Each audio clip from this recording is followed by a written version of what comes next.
তাহলে আমাদের আজকে sonnet 73 written by William Shakespeare. তাহলে উইলিয়াম শেক্সপিয়ার সম্পর্কে আমরা একটু জেনে নিই, কেননা গ্রেটেস্ট পোয়েটসদের মধ্যে একজন, তিনি অন্যতম। মানে প্রত্যেকে আমরা কিন্তু সেই ছোট থেকে বড় প্রত্যেকে ওনার নাম শুনেছি। এই উইলিয়াম শেক্সপিয়ার জন্মগ্রহণ করেছিল 23 এপ্রিল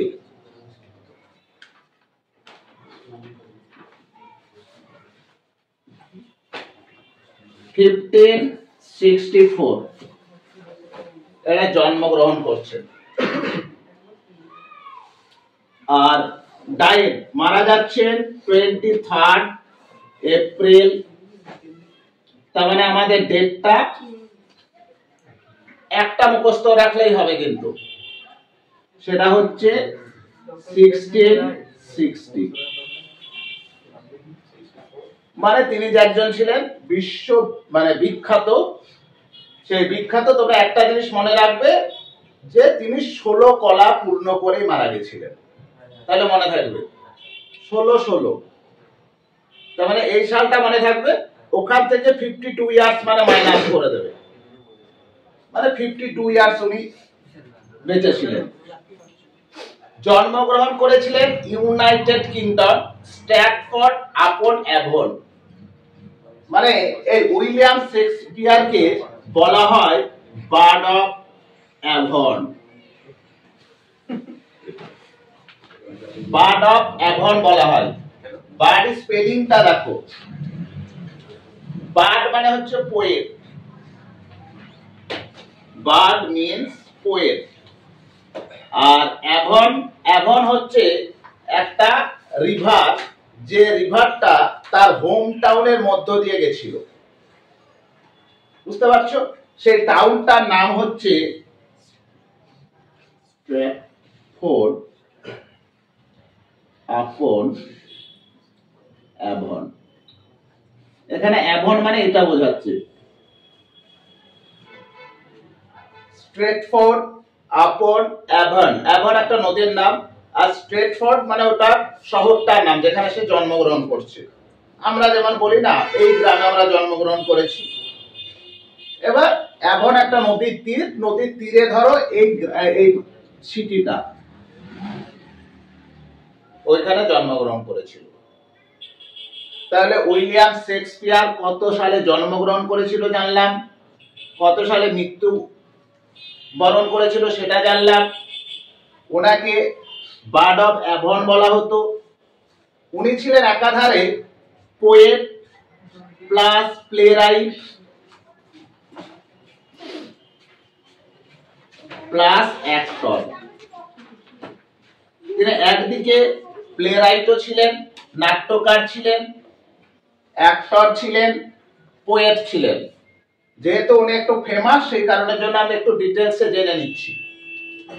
তাহলে তিনি কবি, একাধারে প্লেরাইট। প্লেরাইট স্পেলিংটা দেখে নেবে, প্লেরাইট। মানে যখন তোমাদের অপশনে থাকবে তখন কিন্তু এটা অসুবিধা হবে। মোটামুটি এর সম্পর্কে এতটুকু জানলেই হবে।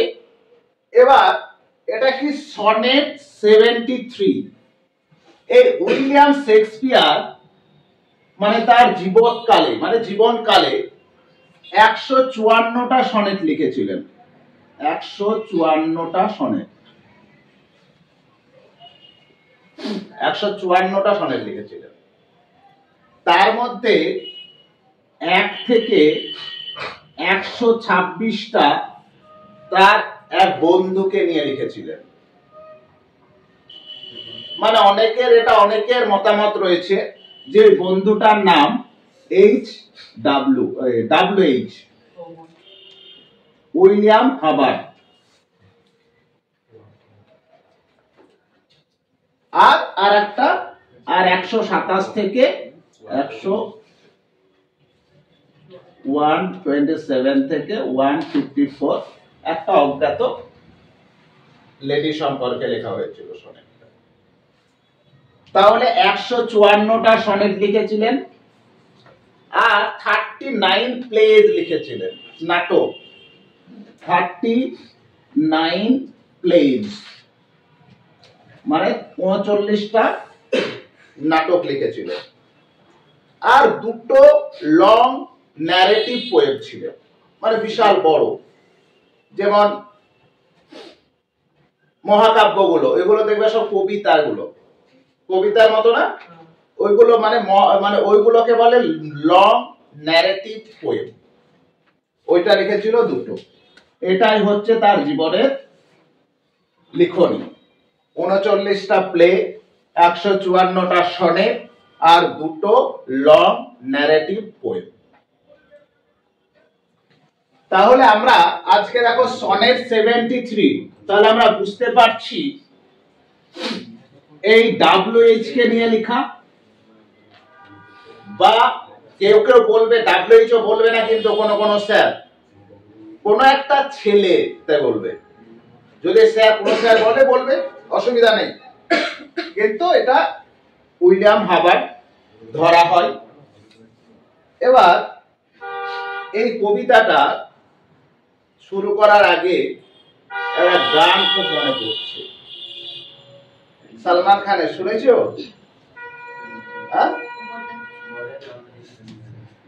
जीने का है 4 दिन,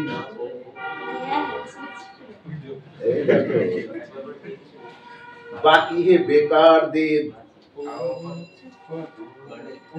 जाए जाए আসে না, জাবানি ফির না আয়ে, মানে জাবানি চলে যাবে আর তো ফিরবে না। তাহলে কবিতাটা পড়ার পর তোমরা বুঝতে পারবে। দেখো, তাহলে এটা পেলাম, তাহলে জানলাম উইলিয়াম শেক্সপিয়ার সম্পর্কে। তারপরে উইলিয়াম শেক্সপিয়ার, এটা পাবলিশ হয়েছিল 1609। এবার সনেট সম্পর্কে একটু জেনে নিই, যেহেতু একটা সনেট। সনেট মানে হচ্ছে চতুর্দশ পদী কবিতা, যেখানে 14টা লাইন থাকবে। সনেট প্রধানত দু ধরনের হয়, একটাকে শেক্সপিয়ারিয়ান সনেট বলে, একটাকে ইতালিয়ান সনেট বলে। দুটোর এবার ডিফারেন্স কি? শেক্সপিয়ারিয়ান সনেটটা হবে 4x3, মানে 4টে করে লাইন থাকবে, 3টে স্ট্যান্জা থাকবে। এটাকে 4টে লাইনকে বলে কোয়ার্টেন, মানে 4টে কোয়ার্টেন থাকবে, কোয়ার্টেন। 4 লাইন বিশিষ্ট কবিতা যে 4টে লাইন থাকে, লাইনটাকে কোয়ার্টেন বলে। যেটা দেখে আমরা পড়েছিলাম। আর একটা থাকে শেক্সপিয়ারিয়ান সনেট, হলো তাহলে 4টে লাইন থাকবে, এই 4টে কোয়ার্টেন থাকবে, 3টে করে লাইন থাকবে, আর লাস্টে কাপলেট থাকবে। কাপলেট নয়, কাপলেট। তাহলে একটা কাপলেট থাকবে। কাপলেট মানে হচ্ছে কাপল থেকে এসছে। তোমরা আবার কাপল মানে প্রেমিক প্রেমিকা ভেবো না, কাপল মানে হচ্ছে দল, পেয়ার। তাহলে দুটো লাইন বিশিষ্ট কবিতাটাকে, দুটো লাইন যেটা থাকবে এটাকে কাপলেট বলে। তাহলে 3 4 12, 2 14 লাইনস হয়ে গেল। এবার ইতালিয়ান সনেটটা কি? ইতালিয়ান সনেটটা থাকবে 8 + 6 = 14। এই 8টাকে বলে অক্টেভ, আমরা জানি না, অক্টেভ। আর এটাকে বলে সেস্টেট।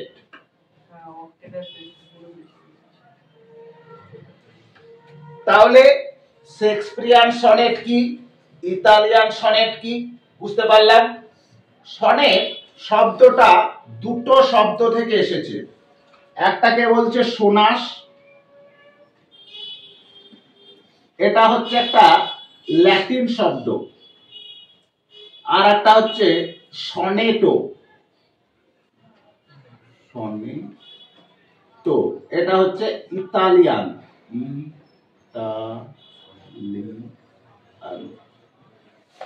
আর এটা হচ্ছে ইটালিয়ান শব্দ। তাহলে সনেট দুটো শব্দ থেকে এসেছে, একটা হচ্ছে সোনাস আর একটা সনেটো। সোনাস আর সনেটো দুটো মানেই হচ্ছে একটা বাদ্যযন্ত্রের নাম। এবার বাদ্যযন্ত্রে কি থাকে? ছন্দ থাকে। এখানে আমরা সেই ছন্দটা দেখতে পাবো। প্রত্যেকে বইয়ের দিকে তাকাও, দেখো আমরা ছন্দটা নিজেরাই দেখো আইডেন্টিফাই করতে পারবো। এবার বইয়ের দিকে তাকাবে প্রত্যেকে। বিহোল্ডের সঙ্গে দেখো কোল্ড মিলছে, বিহোল্ড কোল্ড, তাই তো? তাহলে ওই বিহোল্ডের পাশে লিখো এ, কোল্ডের পাশে লিখো এ। এবার হ্যাং এর সঙ্গে শ্যাং মিলছে, তাহলে ওটাকে হ্যাং এর পাশে লিখো বি আর শ্যাং এর পাশে লিখো বি। তাহলে কি হলো? এ বি এ বি, ঠিক আছে। তারপরে দেখো ডে এর সঙ্গে অ্যাওয়ে মিলছে, তাহলে হচ্ছে সি। তারপরে ওয়েস্ট এর সঙ্গে রেস্ট মিলছে, মানে ডি। তাহলে এবি এবি, সিডি সিডি। এবার দেখো ফায়ারের সঙ্গে এক্সপায়ার মিলছে,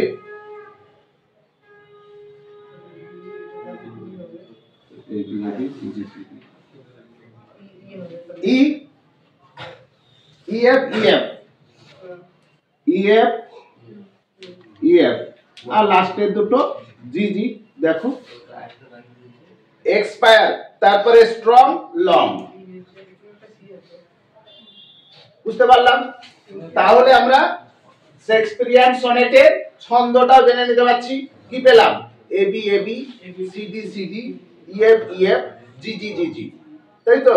এ B A B, C D C D, E F E F, G G G G, ঠিক আছে? হচ্ছে না এখন?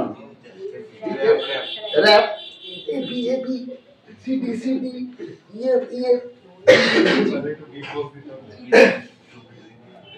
হয়ে গেল। নিজেরা আইডেন্টিফাই করতে পারলাম। এবার ব্যাপারটা হয়েছে কি, কবিতাটা ব্যাকগ্রাউন্ডটা বলি আগে, তাহলে ক্লিয়ার হয়ে যাবে। কবি উইলিয়াম শেক্সপিয়ার তার প্রিয়তমাকে নিয়ে, সরি প্রিয়তমা নয়, প্রিয়তম, কি বললাম, WH 126টা তার বন্ধুকে নিয়ে লেখা। তাহলে প্রিয়তমকে নিয়ে একটা পার্কে ঘুরতে গেছে, বা বলতে পারো কোনো বনে ঘুরতে গেছে।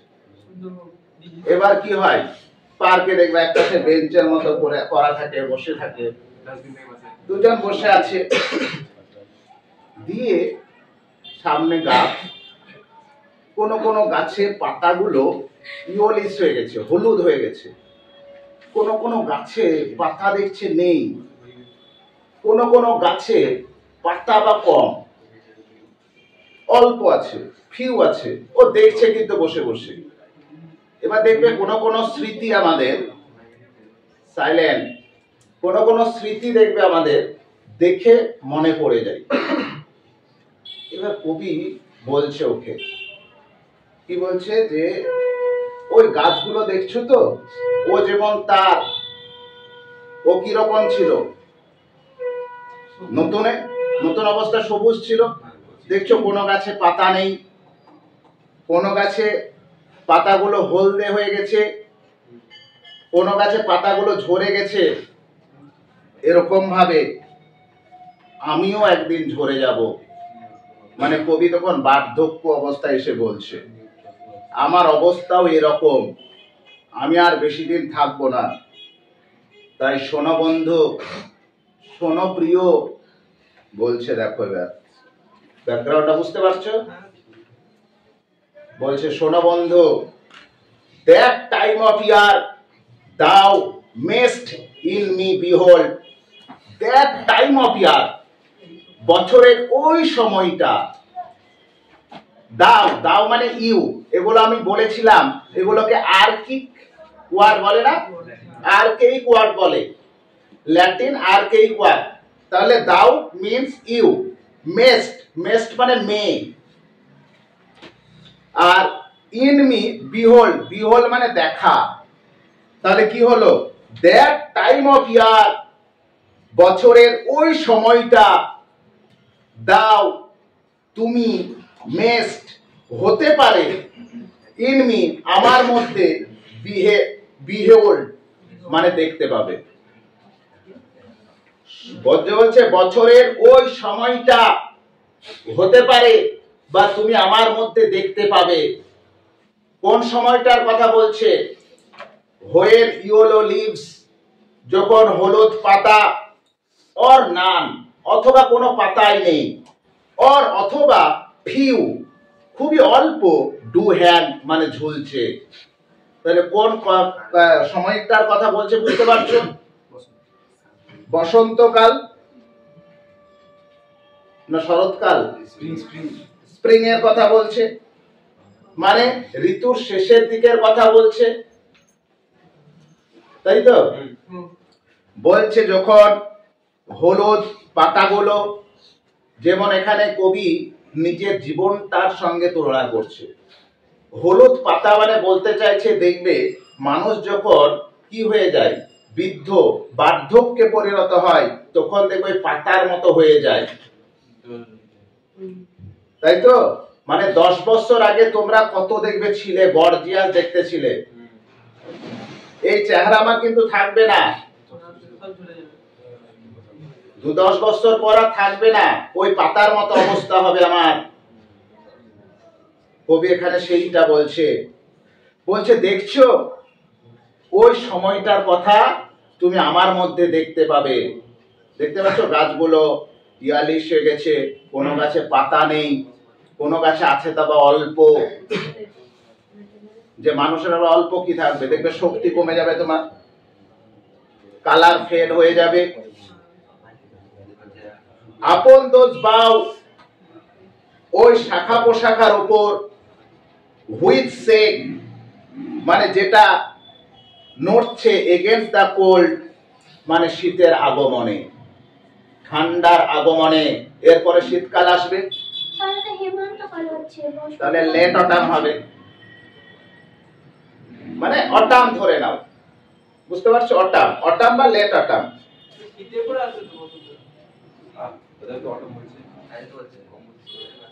এবার কি বলছে?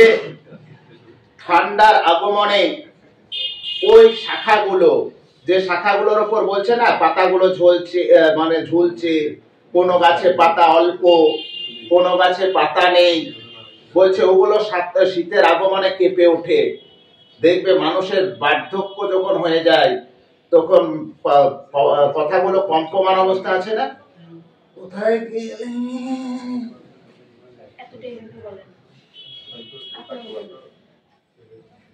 বেয়ার উইন কয়ার্স, বলছে বেয়ার মানে কি ফাঁকা, রুইন মানে ধ্বংসপ্রাপ্ত, কয়ার্স মানে হচ্ছে মানে গির্জার যে জায়গা থেকে গান করা হয়, মানে গির্জার একটা জায়গা, যে জায়গা থেকে মানে কি করে গান করে, চ্যান্টিং হয়, বুঝতে পারছো? বাবা তারা দেখা গেল পড়ছে কোনো কিছু, বলছে সে জায়গাটাও ধ্বংসপ্রাপ্ত। গির্জার ওই জায়গাটাই, when let the sweet bird স্যাং, যেখানে মিষ্টি মধুর পাখিরা গান করত, সেটা অতীত। ওই গির্জার যেখানে গান হতো, যেখানে পাখিরা গান করত, সেই জায়গাটাও ধ্বংসপ্রাপ্ত। এরকম অবস্থা আমারও হবে, তুমিও আমার এই অবস্থাটা দেখতে পারবে। চারটে স্ট্যাঞ্জা।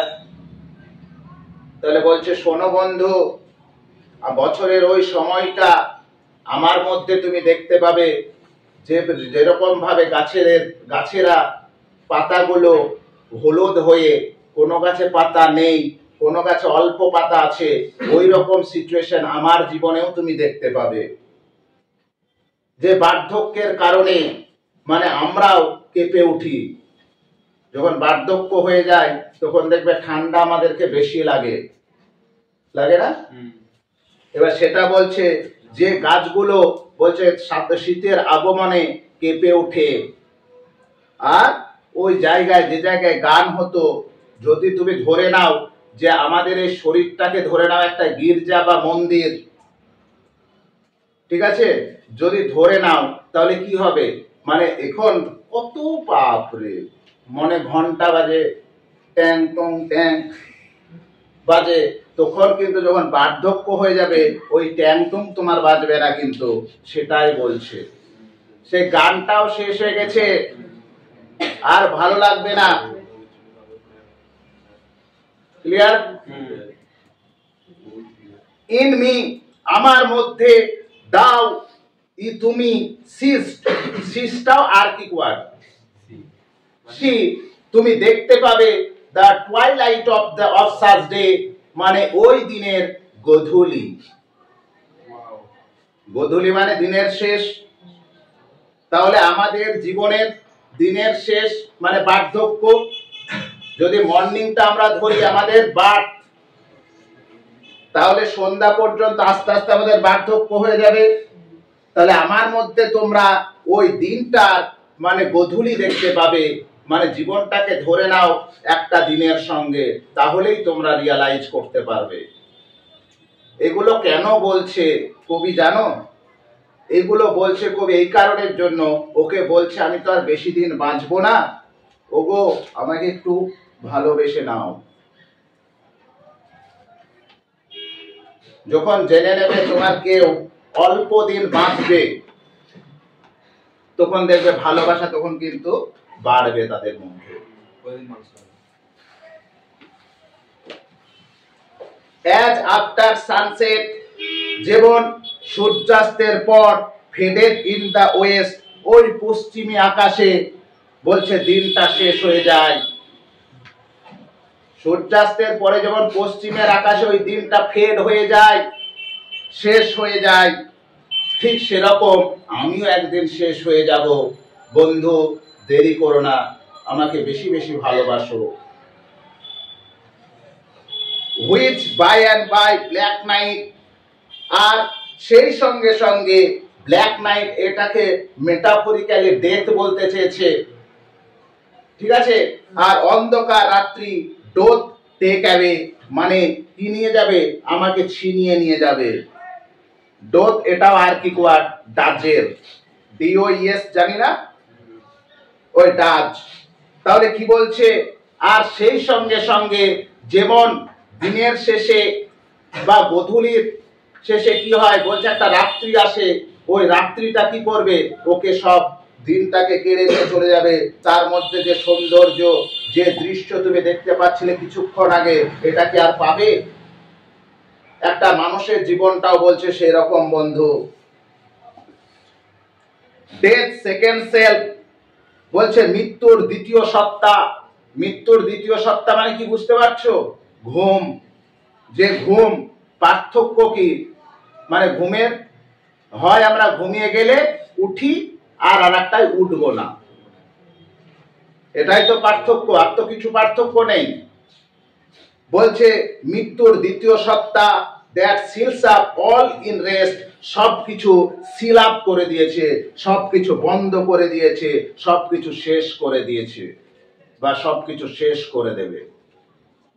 এত অহংকার করো না, এত দম্ভ করো না, সব তোমার ধ্বংস হয়ে যাবে। তুমি যতই তুমি ঠাকুরকে ডাকো না কেন, দেখা গেল ঠাকুর, ঠিক আছে, না ওই নামাজ পড়ছে, ঠিক আছে, বা ওই নাহলে গির্জায় প্রার্থনা করছে, কিন্তু একদিন মৃত্যু তোমাকে কিন্তু ঠিক তোমাকে নিয়ে চলে যাবে, তোমার সব ফুল স্টপ মেরে দেবে। ক্লিয়ার? সেকেন্ড কোয়ার্টেন্ট শেষ, থার্ড কোয়ার্টেন্ট কি বলছে দেখো, ইন মি, আমার মধ্যে, দাও সিস্ট, আবার সেই সিস্ট, তুমি আমার মধ্যে দেখতে পাবে, the glowing of such fire, ওই আগুনের শিখা। গ্লোয়িং মানে কি, গ্লো, তাহলে ওই আগুনের শিখা আমার মধ্যেও তুমি দেখতে পাবে।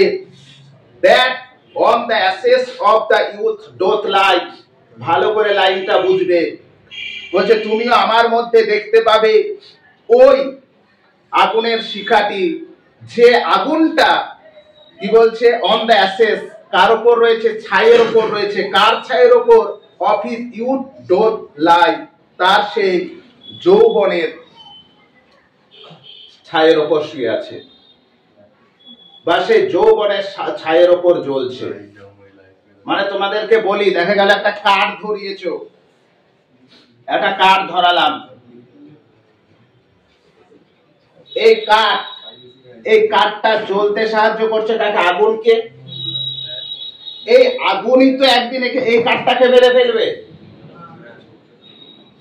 বলছে এটা ছায়ের ওপর, মানে বলছে জ্বলছে এই আগুনটা, তার মানে কি আগুনটা কমে গেছে অনেক।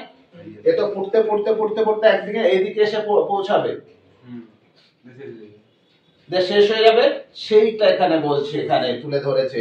বলছে তুমি আমার মধ্যে সেই আগুনের শিখাটা দেখতে পাবে, যে আগুনের শিখাটা এতদিন যে আমার মধ্যে ছিল, তারুণ্য আমার মধ্যে, সে যে যৌবন ছিল, যে কি ছিল, আর বলতে পারি শক্তি, স্ট্রেংথ ছিল, সেই স্ট্রেংথের উপরই কি জ্বলতো? আমাদের কামনা, বাসনা, ঠিক আছে, ঘন্টি, লোভ, লালসা, সেগুলোই বলছে আমাদেরকে আবার সেই মেরে ফেলবে। তারুণ্যটা, সেই তারুণ্যটা থাকবে না, তাই বলছে। প্রথমে যেমন আমাদের ছিল না, আবার প্রথমে হয়ে তো ওই রকম তারুণ্য ছিল না, তারপরে ওই তারুণ্যটা তোমাকে কি করলো? ওই তারুণ্যটাই কিন্তু তোমাকে বড় বড় করে তুললো, নালিশ করলো না, যে শক্তি, যে প্রাণ শক্তি। এবার তারপরে লাইনটা পড়ি, বুঝতে পারবে। বলছে as the death bed whereon it must expire, আর বলছে সেই আগুনটাও এক্সপায়ার হয়ে যাবে, কি হিসাবে?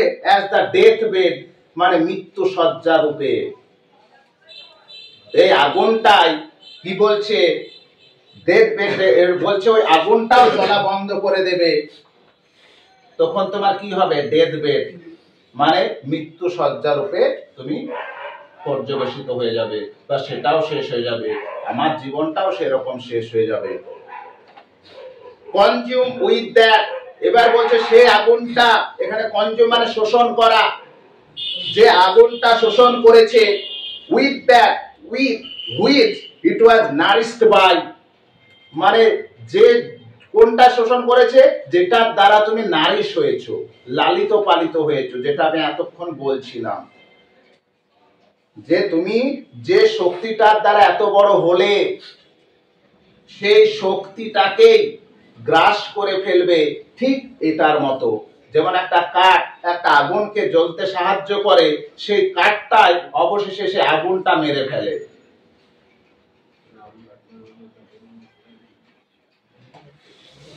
তাহলে বুঝতে পারলে থার্ড কোয়ার্টেন্ট শেষ। ফার্স্ট কোয়ার্টেন্টটা কি বলছে? দেখো বন্ধু, ওই গাছের পাতা ঝরে গেছে, কোনো গাছে পাতা নেই, পাতাগুলো আবার ডালের উপর কাঁপছে ঠান্ডার আগমনে। আর সেকেন্ড কোয়ার্টারে কি পেলাম?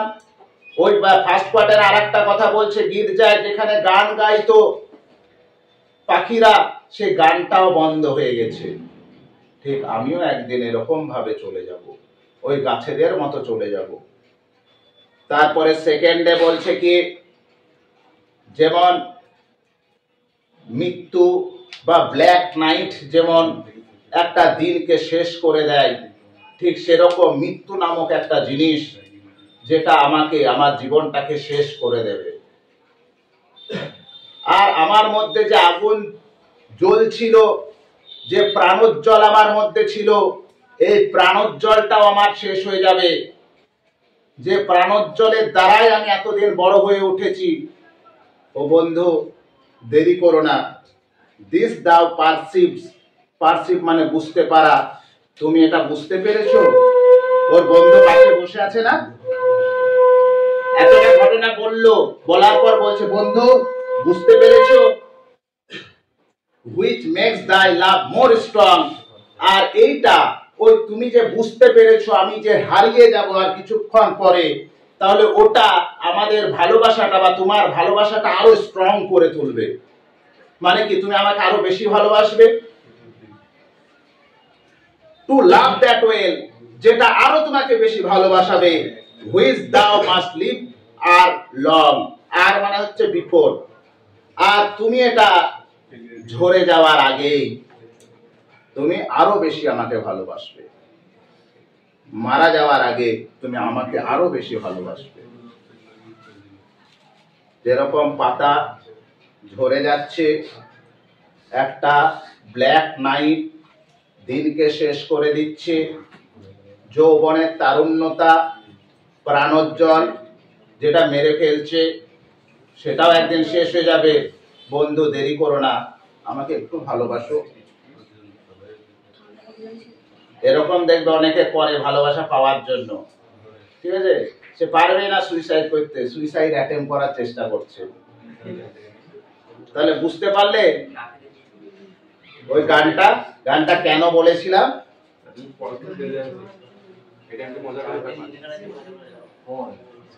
তাহলে এটা বুঝতে পারলে না? যায় যায় মানে জাপানি ফির না আয়ে, মানে জাপানি আর ফিরে আসবে না তোমার। তাহলে ক্লিয়ার হয়েছে? বুঝতে পেরেছো প্রত্যেকে? তাহলে আজ এতটুকুই থাকলো।